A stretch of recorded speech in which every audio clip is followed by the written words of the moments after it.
মৃত্যুর মতো ভয়ানক এই জঙ্গলে আজ শুরু আমার বাঁচার লড়াই।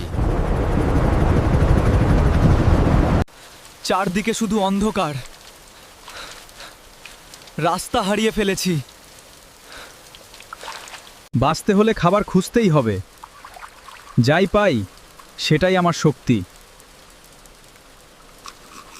যাই হোক, এই চেরিতে প্রচুর পটাশিয়াম রয়েছে, আমি অনেকক্ষণ এটা খেয়ে থাকতে পারবো।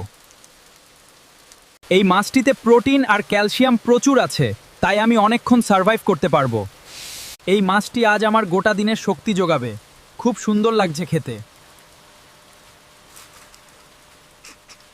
এই মাছটিতে আজ আমার জীবন রক্ষা করলো, কিন্তু আমি দুঃখিত, ওকে মারতে হলো। এই স্যাঁতস্যাঁতে জঙ্গলে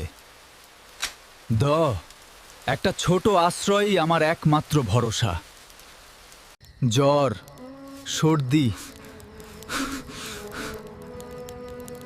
তবুও থামলে চলবে না। জানি না সেতুটা পার হতে পারবো কিনা।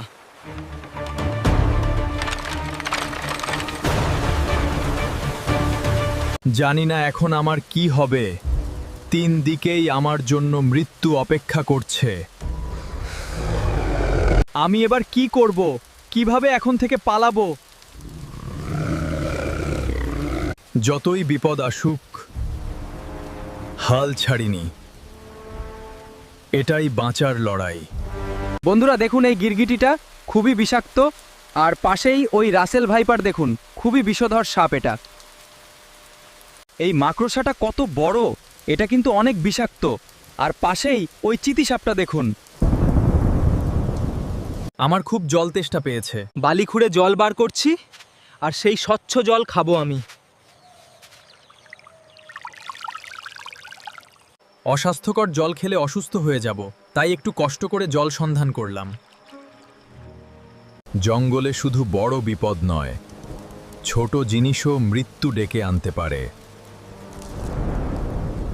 আমি একা না, কেউ এখানে আগে এসেছিল আর বাঁচতে পারেনি।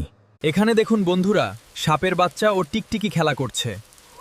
আমার বন্ধু বিয়ার গ্রিল থাকলে এক্ষুনি খেয়ে ফেলতো।